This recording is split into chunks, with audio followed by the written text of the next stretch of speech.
Hey everyone, and welcome back to Spacedock. I'm Hujuana, and over the Christmas break I played a bit of FTL, which I'm not all that good at, but it did get me thinking about boarding actions. They happen a lot in sci-fi, and if you want to hear about my top 5 boarding actions, let me know down below in the comments. But why do they happen, and how? As with a lot of sci-fi space warfare concepts, boarding has its roots in naval warfare, where it was a key method of ship-to-ship combat before truly long-ranged weapons were developed. Ships don't just have health bars and disappear when they take enough damage, so even if they lose a gun battle, they may not surrender and instead force a boarding action. Or perhaps a crew wish to capture some cargo, or take prisoners, or even claim the ship itself as a prize.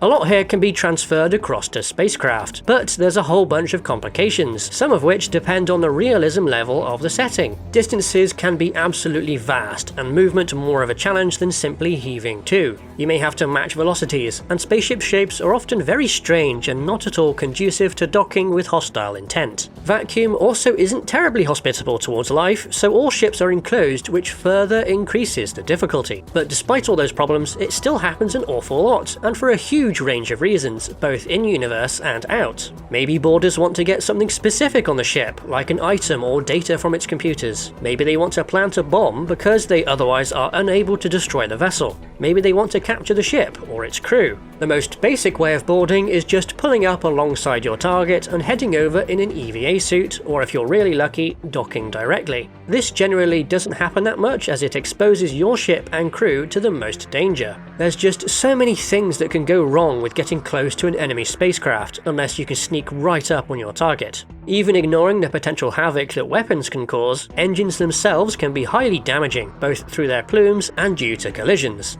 If the target is somehow disabled, there's still enormous risk when two ships are that close to each other. They may regain control and try to break away, causing damage to your ship, or even people outside on EVA. However, if you well and truly have overpowered them, then doing a hard dock is absolutely the best option you have when boarding, as it allows the easiest access to the enemy's interior. Plus, you capture everything and everyone on board the ship, as well as the vessel itself.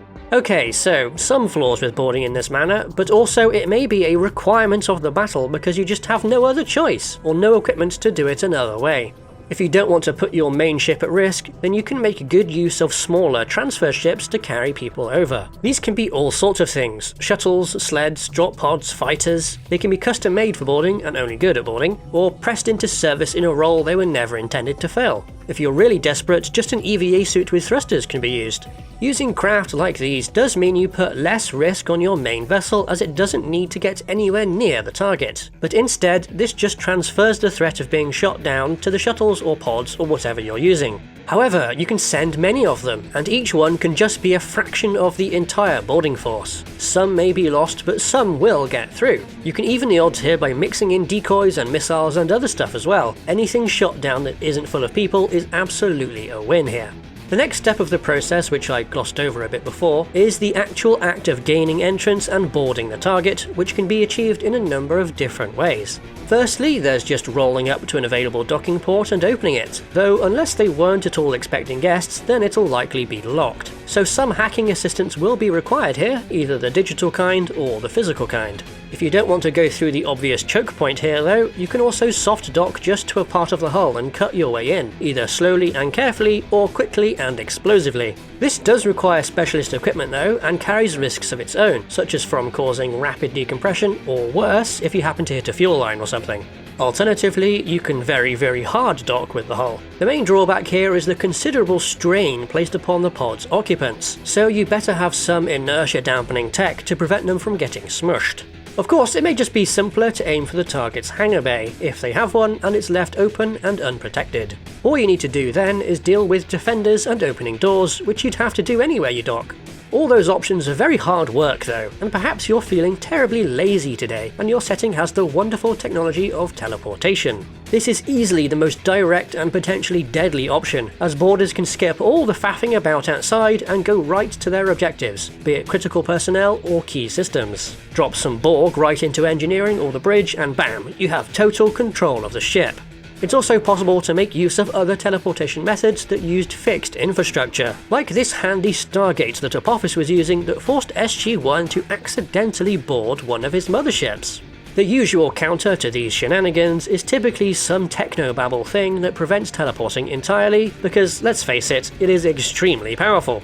This commonly manifests as shields or some magic interference that blocks teleporting or gaining a location lock. And these countermeasures can go both ways too. A team could board and then trapped and unable to leave again if this tech gets activated, stranding them without support and unable to retreat.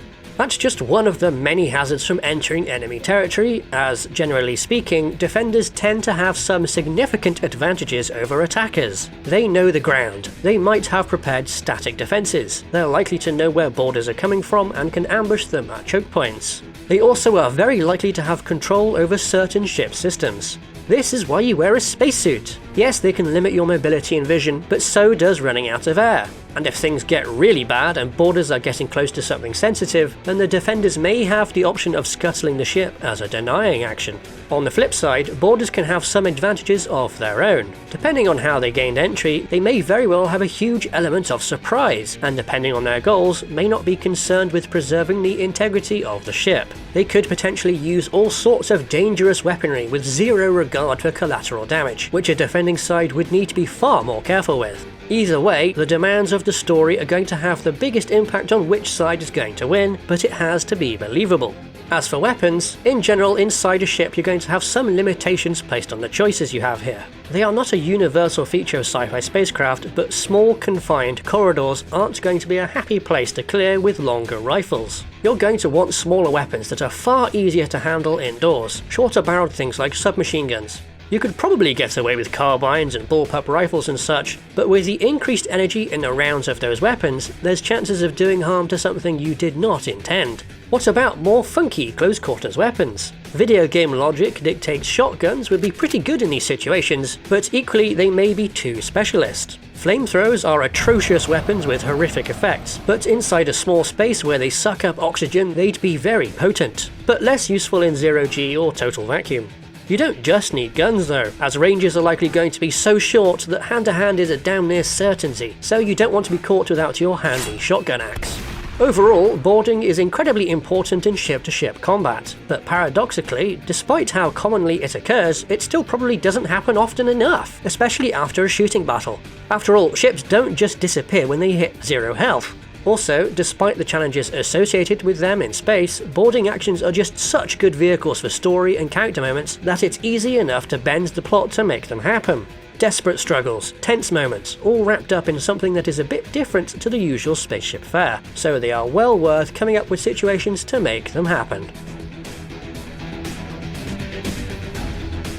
I hope you enjoyed this video on boarding actions. As I said before, please let me know if you're interested in a top 5 or top 10 or whatever, and remember to like and subscribe. If you want to support us more directly, you can do so here on YouTube by giving us super thanks or by becoming a channel member. You can also join our Patreon to have your name listed at the end of videos. Thanks to those who do already, and thank you for watching.